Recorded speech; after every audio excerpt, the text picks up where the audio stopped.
I was driving along Route 219 late that night. The kind of late where the world feels smaller, quieter, and somehow heavier. The mountains were draped in fog so thick it made the road ahead look like a pale ribbon floating in a gray void. I'd driven this stretch 100 times before, maybe more, but tonight it felt alien. Every curve seemed sharper, every shadow deeper. My headlights barely cut through the mist, their beams swallowed by the haze before they could illuminate more than a few feet ahead. I kept telling myself I was imagining things, that the fatigue from the long drive was getting to me. But I couldn't shake the feeling that something was watching, waiting. It started as a flicker out of the corner of my eye. I thought it might be a tree limb swaying in the wind or maybe a road sign reflecting my lights, but then I saw it clearly. A figure standing at the edge of the asphalt, tall and rigid, like it had been waiting there for hours. I swerved slightly, a sudden jolt of fear shooting through me, and when I blinked, it was gone. My pulse hammered in my chest, my hands gripping the wheel tighter than they should have. I tried to rationalize it. Maybe someone walking along the road, maybe a deer, but nothing about the shape seemed natural. It was upright, human-shaped, but unnervingly still, as if time slowed around it. I kept driving, forcing myself to breathe evenly, trying to ignore the creeping dread crawling up my spine. And then I saw it again, or maybe it had been there all along. This time, it wasn't at the roadside. It was behind my car, standing in the center of the lane as if it had teleported. I slammed the brakes, heart leaping into my throat, and the figure vanished again. My knuckles were white around the wheel, my eyes scanning the fog for any sign of another car, another living soul. There was nothing. Just the empty, twisting road and the heavy mist that seemed to breathe with me. Every curve and incline of the road became a challenge. Every shadow could have been it, waiting for me to slow down. I tried to reason with myself, saying it was my imagination, exhaustion, maybe even a reflection of the headlights. But then the figure appeared again, closer this time, always at the edge of the light, just enough to make my stomach knot. I kept glancing in the rearview, half expecting to see it clinging to the back of my car, or walking alongside me with that unnerving stillness. But there was nothing. No other cars, no signs of life, just the fog swallowing the road and me, mile after mile. The fog thickened with every mile, rolling in waves that swallowed my headlights and muted the sound of my tires on the asphalt. I felt trapped in a world that shouldn't exist, a corridor of mist and shadow. Each bend and dip in the road seemed to bend reality itself. The figure appeared in impossible places, sometimes ahead, sometimes behind, never consistent, always there. I found myself gripping the wheel so tightly my hands ached, my chest tight, my breath shallow. I had to remind myself that I had to reach the next town, that help was a few miles ahead, that I wasn't losing my mind. And then, just as abruptly as it had begun, the road flattened. The fog lifted slightly, thinning to the point where the edges of the trees became visible, dark silhouettes against the night sky. I could see the familiar shapes of guardrails and roadside markers, the relief in my chest almost physical. My knuckles relaxed, though only slightly, and I slowed my breathing, willing my heart to calm. The figure never appeared again, not after the fog lifted, and yet I couldn't shake the sensation that it was still there, just out of sight, somewhere in the mountains, waiting for the next car to wander into its path. Even now, weeks later, the memory hasn't faded. I can still see the impossible placement of those headlights, the way the figure moved, or didn't move, and the suffocating stillness of the fog. I don't know what I saw that night, and I don't think I want to. I've tried to tell friends, but they laugh it off, calling it exhaustion or imagination. I know what I saw. I know the cold grip of that fear, the way it sunk into my bones and refused to let go. Route 219 hasn't changed, but the mountains feel different to me now, heavier, watchful, like they're holding a secret I was never meant to uncover. Every time I drive past that stretch, even in daylight, I check the edges of the road, half expecting to see a tall, silent figure waiting, just beyond the reach of my vision, patient and unmoving. And I wonder if the fog ever lets anyone else leave unscathed. The memory of that night clings to me, a quiet dread I carry wherever I go. The thought of those impossible headlights and that silent figure is like a shadow following me, just out of reach, reminding me that the world isn't as safe as I once believed. I can't explain it, can't rationalize it, and the more I think about it, the more I fear I never will. Some nights, when the wind is right and the fog rolls low in the valleys, I swear I can see it again, standing at the edge of the road, waiting for the next driver to enter its world of silence and shadow. I was driving home late one night, the kind of night where everything feels slower, quieter, as if the world itself is holding its breath. The old overpass near Elkins had always been a familiar sight, a stretch of steel and concrete connecting two ridges. But that night it felt different, somehow heavier, like it was holding a secret. My headlights carved thin beams into the darkness, the edges of the overpass emerging out of the black, and for a moment I felt completely alone. The wind whistled through the gaps in the guardrails, carrying the scent of damp metal and the distant pine forests. That's when I saw it, a dark shape crouched on the guardrail, perfectly still. At first, I thought it might be a stray dog or maybe a deer that had somehow climbed up there. But then the shape moved with a fluidity that didn't belong to an animal. Its head tilted, slowly, deliberately, watching my car with an intensity that made my stomach knot. My foot lifted off the accelerator instinctively, my hands tightening around the wheel. The figure didn't flinch, didn't react to my slowing, almost daring me to stop. I forced myself to keep driving, even as every instinct screamed to hit the brakes, to get out, to run. The tires rattled on the steel grates of the overpass, and the sound seemed deafening in the empty night. I stole a glance in the rearview mirror, expecting the shape to retreat, maybe leap away like a startled animal. But it wasn't there. Just the empty expanse of the overpass behind me, the wind, and the faint hum of my tires on metal. I blinked and tried to shake it off, convincing myself it had been a trick of the shadows, maybe a knot in the guardrail that caught my light at the right angle. But my heart didn't believe that, and my eyes kept scanning the road ahead, half expecting to see the figure emerge again, crouched in some impossible place. For weeks after, I avoided that stretch of road at night. Every time I had no choice but to drive over it alone, I felt my pulse quicken as I approached the familiar steel beams and the dim glint of streetlights far off in the distance. The memory of that figure crouched on the guardrail haunted me, the way it had tilted its head, watching, waiting, a presence that was neither animal nor human, but something in between.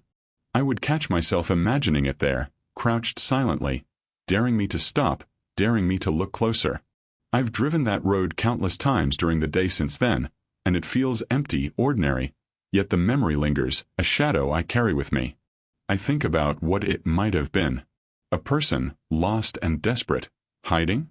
Or maybe something less understandable, something that only exists in that particular stretch of darkness when the world is quiet enough for it to appear. I can't say for sure.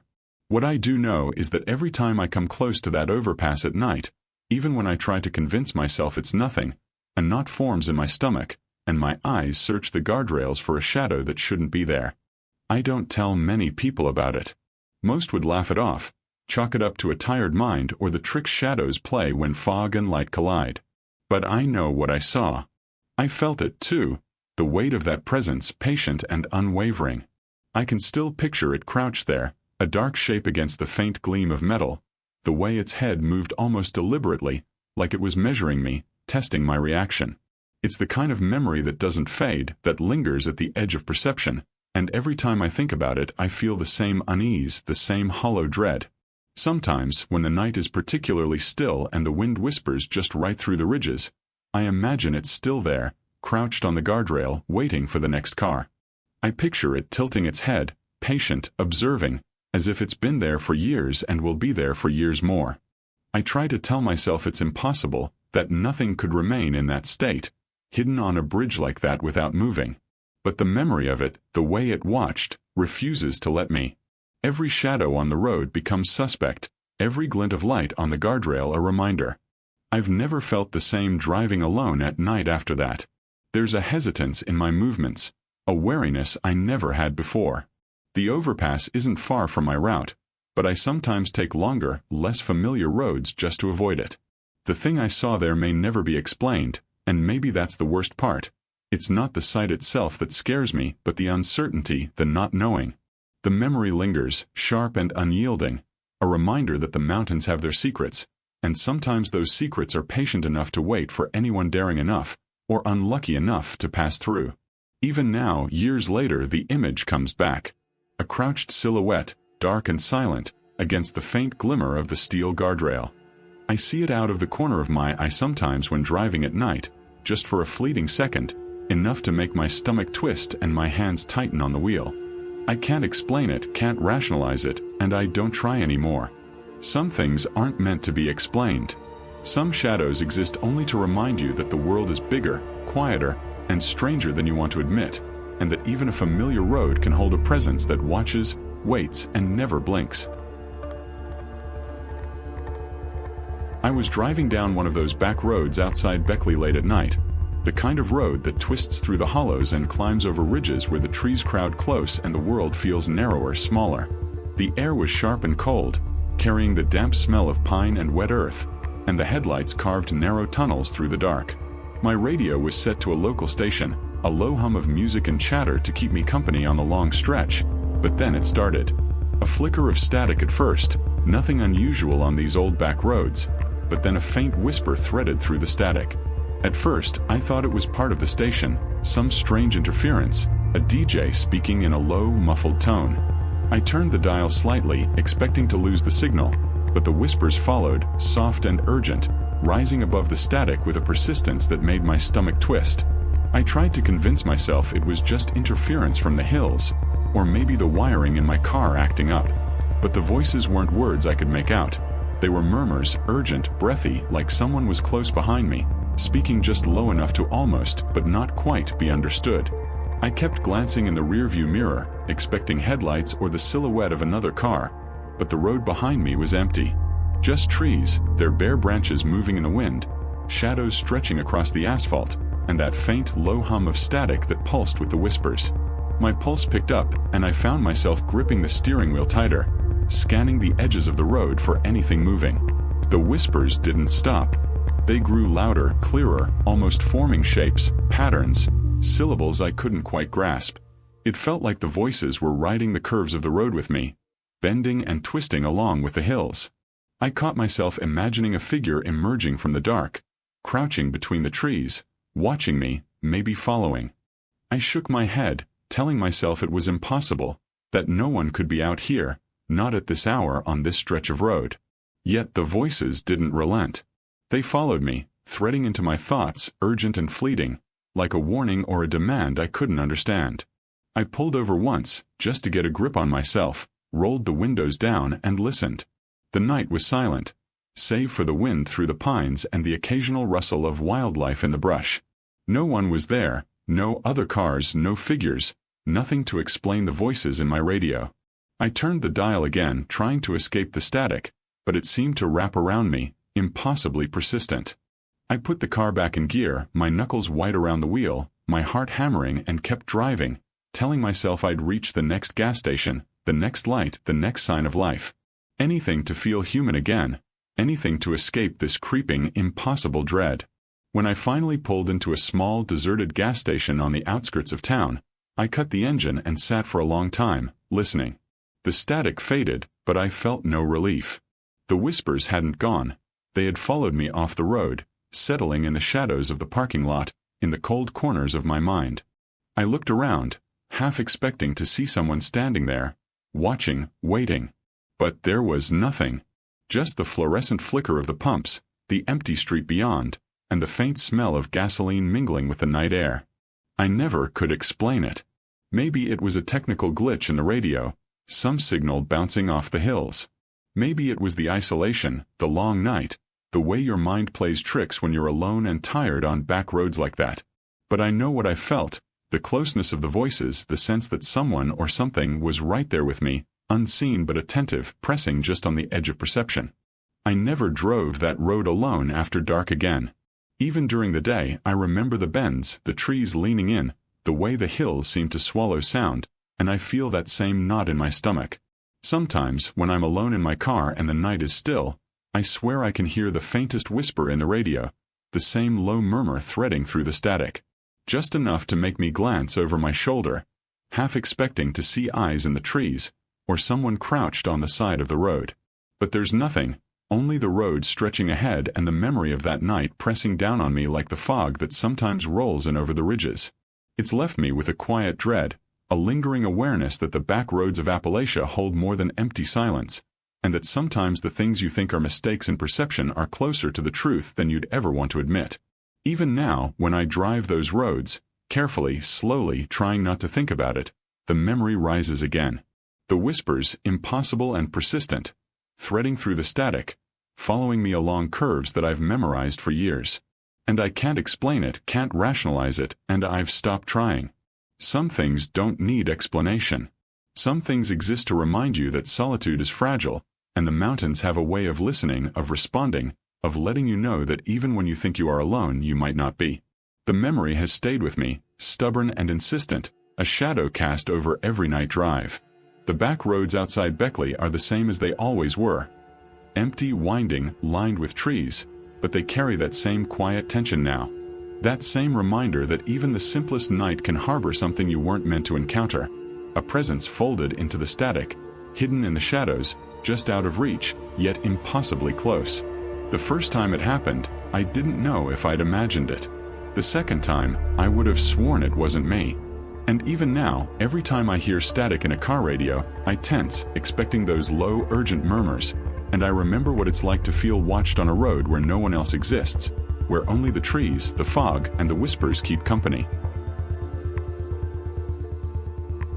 I was driving along one of those narrow, winding roads through the mountains late that night, the kind of road that hugs the ridges and dips into hollowed valleys, where the trees press close on either side and the creek beds run like veins in the dark earth. The night was quiet, almost too quiet. No wind stirred the branches, no cricket sang, only the soft hum of my tires on the damp asphalt and the occasional distant call of an owl.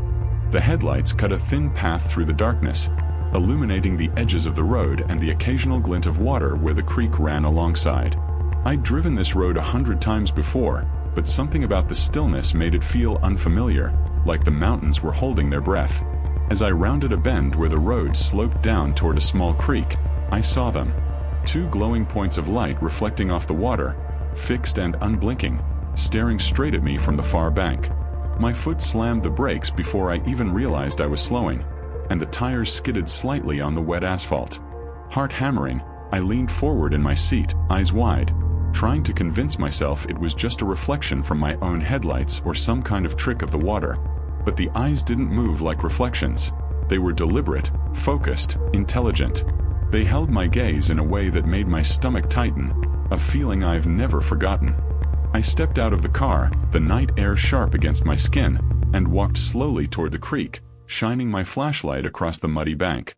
The mud was disturbed, as if something had been running along it recently, but there was nothing there. No animal, no person, nothing that could explain the glowing eyes. I held my light steady, scanning the brush and the trees, but the eyes had vanished. My pulse was still racing, every instinct screaming at me to get back into the car, yet I couldn't look away. There was a presence there, something alive that had been waiting for me to pass, and the thought made my skin prickle. I climbed back into the car, refusing to turn my back on the bank. My hands gripped the wheel so tightly my knuckles went white, and I kept my eyes trained on the shadowed water, half expecting those glowing eyes to return. The silence pressed in around me, thick and heavy, and every rustle of the leaves made me flinch. I drove slowly, unwilling to take my eyes off the edge of the creek, my headlights barely cutting through the darkness. I couldn't shake the feeling that whatever had been there was still watching, still moving in the shadows, patient and silent. Even after I left that stretch of road and returned to familiar territory, the memory stayed with me. I replayed it in my head countless times, trying to reason it away. Could it have been an animal? Possibly. But the intelligence in those eyes, the way they tracked me, didn't feel like any animal I've ever seen. Could it have been a person hiding along the bank? Maybe, but the narrowness of the creek and the way the eyes glowed made that impossible to believe. Whatever it was, it had waited, and it had been aware of me, just as aware as I was of it. For weeks afterward, I avoided that road at night. The mountains seemed different now, heavier somehow, as if they had taken on a quiet vigilance. Every time I drove past that creek in daylight, I felt a shiver of unease. The water ran the same, the trees swayed in the same wind, yet the memory of those eyes lingered, a silent warning embedded in my mind. The thing I saw hadn't revealed itself, hadn't moved in a threatening way, yet the encounter left me unsettled, as if the world itself had been watching me pass through its territory. Sometimes, when I think about it, I imagine those eyes still there, glowing faintly across the creek, waiting for the next car to wander past. I wonder if it has seen others, if it always waits like that, patient and silent, letting people pass without a sound, a shadow among the trees. The thought fills me with unease, a quiet dread that I carry whenever I drive late at night through isolated roads. I can't explain it, and I never will, but I know what I felt that night.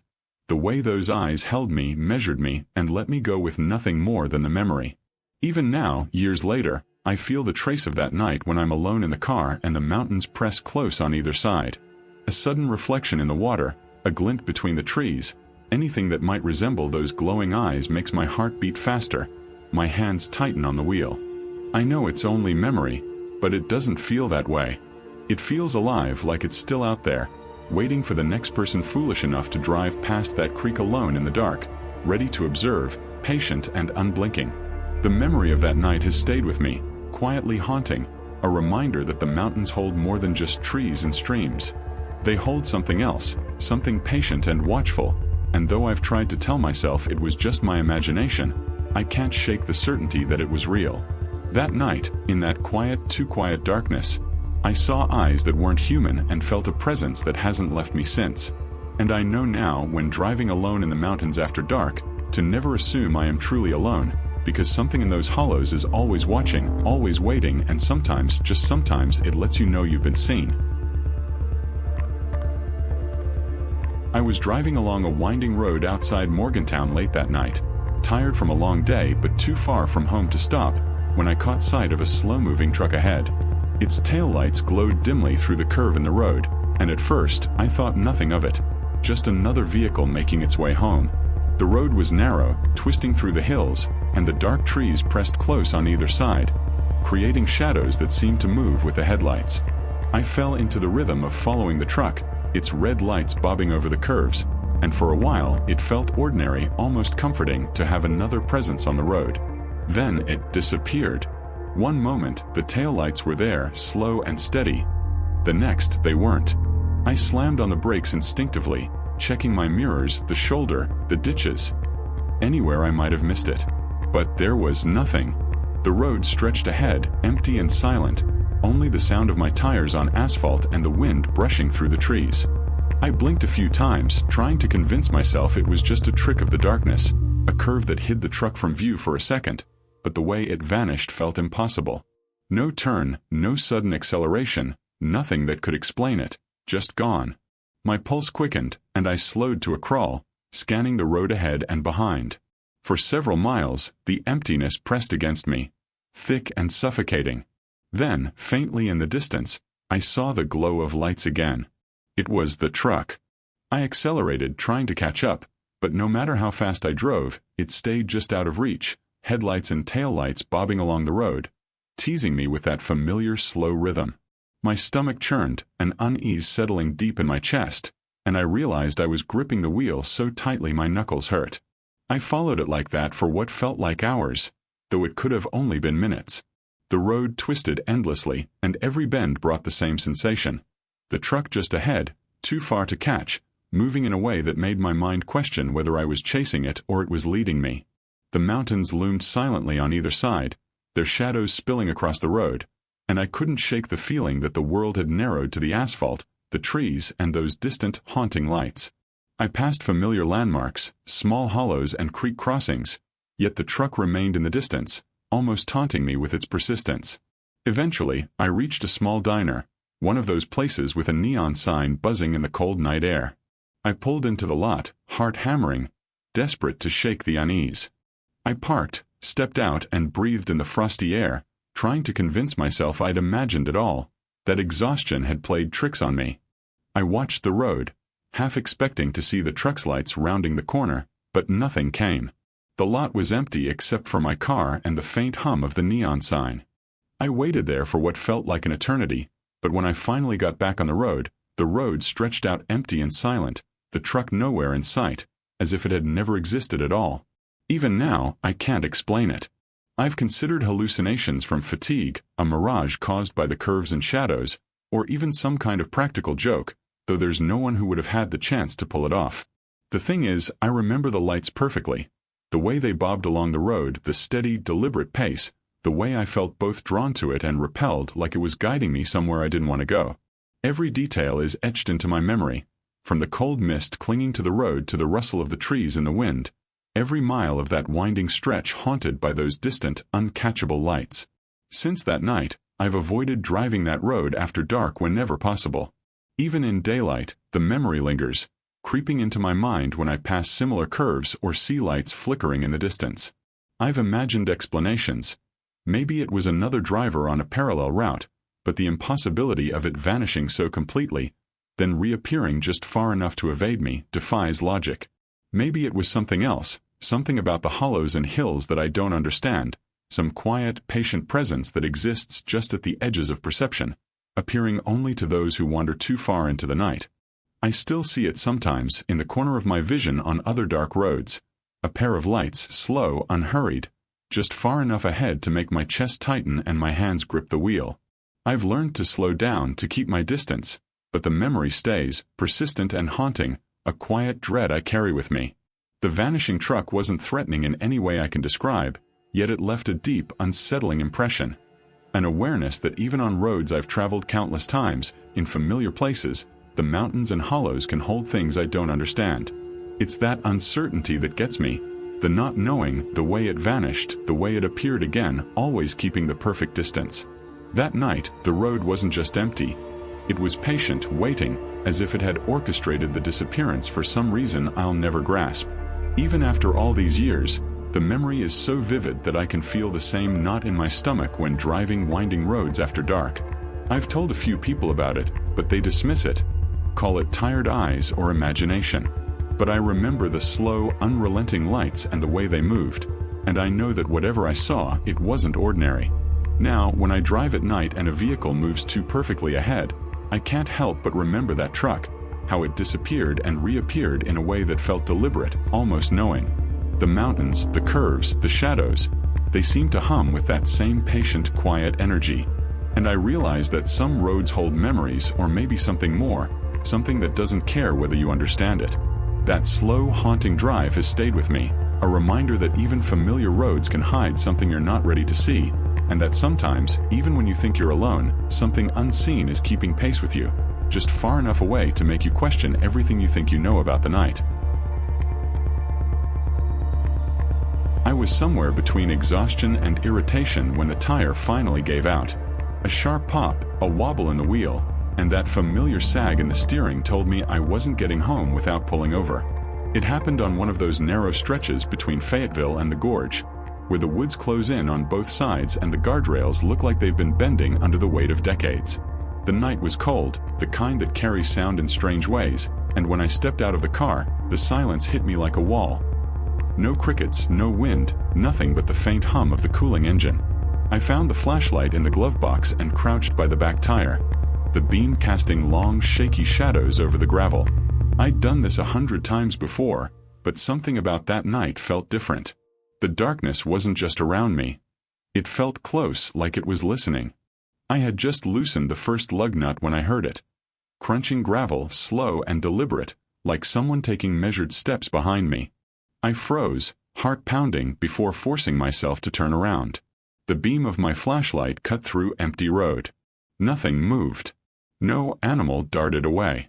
The crunching stopped the instant I looked, as if whoever, or whatever, it was didn't want to be caught. I tried to shake it off. Exhaustion, nerves, imagination. Any excuse to keep my hand steady. But as soon as I turned back to the tire, the footsteps started again. Same pace as mine. When I shifted my weight, the steps shifted too. When I reached for the jack, they paused, and when I started again, the sound resumed, crunching in the gravel just out of reach of the flashlight's beam. The hairs on my arms rose, and I felt that animal instinct settle into my spine. The one that tells you you're being watched. I stood slowly, keeping the flashlight aimed low, and swept it across the shoulder. Trees lined the road, tall and unmoving, their branches tangled like bony fingers reaching over the ditch. I called out a shaky hello into the night, instantly regretting how small my voice sounded. There was no answer. Not even the echo of my own voice came back to me. Just that heavy, oppressive quiet that the mountains sometimes hold after dark. I wanted to believe it was an animal, maybe a deer or someone's stray dog, but the steps had weight to them, a rhythm, a careful pacing that didn't match any animal I'd ever heard. I forced myself to finish the job, fingers numb and clumsy. Every few seconds, I'd whip around with a flashlight, convinced I'd see someone standing just behind me. But there was never anything there. Just the dark gravel and the long stretch of empty road disappearing into the trees. The silence pressed in tighter, like the night was holding its breath. My mind started playing tricks on me, imagining a figure just outside the circle of light, matching my movements, leaning closer when I bent down, stepping back when I turned. When I finally tightened the last lug nut, my nerves were stretched thin. I grabbed my tools, tossed them into the passenger seat, and practically dove into the driver's side. As soon as I shut the door, the footsteps stopped. Completely. Like whoever was pacing me had been waiting for that moment. I sat there with the engine off, listening, half expecting a knock on the window or the crunch of footsteps circling the car. But the road remained silent, the woods frozen in their stillness. I started the engine, the headlights cutting through the darkness in a weak yellow wash. As I pulled back onto the road, I couldn't help glancing at the rearview mirror. Each time I did, I imagined I'd see a shadow trailing behind me on the shoulder. Something keeping pace, lurking just beyond the reach of the lights. Nothing showed, but the feeling didn't fade. It stayed with me the entire drive, a cold pressure between my shoulder blades, as though I'd carried something unseen with me when I left that spot. For weeks afterward, I tried to forget it. Told myself it had to be an animal, or the sound of gravel settling, or maybe just my tired mind amplifying every little noise. But every time I replayed the steps in my head, I remembered that they matched me perfectly. Pausing when I paused, moving when I moved. And no matter how tired I might have been, I know the sound of footsteps when I hear them. The worst part is how the memory comes back whenever I'm on that road after dark. If I have to drive it at night, I can't help but keep my eyes on the shoulders, watching the gravel for movement, listening for the soft crunch that once followed me in such perfect rhythm. And sometimes, especially on colder nights, I swear I hear something faint, just at the edge of the engine noise, like a step landing softly, testing the gravel, matching the beat of my tires as they roll over the asphalt. I never saw who or what was pacing me that night, but the feeling never left. There's something about those lonely stretches near Fayetteville, something that clings to the trees and hides in the ditches, something that watches without making itself known. Whatever it was didn't want to hurt me. It just wanted me to know it was there. And that may be worse. I was driving through one of those dim, quiet stretches outside Lewisburg late at night, the kind of road where the shoulders are narrow and the trees lean in like silent sentries. The fog was light, rolling in patches that made the asphalt shimmer under my headlights, and the silence was so complete it pressed in around the car, thick and heavy. I'd driven this route dozens of times, but that night it felt unfamiliar, almost deliberate in its emptiness. I remember thinking how peaceful it was, too peaceful, but didn't dwell on it. I was tired, thinking about getting home, letting the hum of the engine and the soft wind lull me through the curves. Then I saw him. At first, I thought it was a trick of the light, a shadow crossing the road. But he was real, or at least he looked real. A man standing in the middle of the asphalt, arms at his sides, completely still except for his eyes. He was blinking. At first, I thought it was a nervous tic, the kind of rapid blink you see when someone is adjusting to bright light or fighting exhaustion.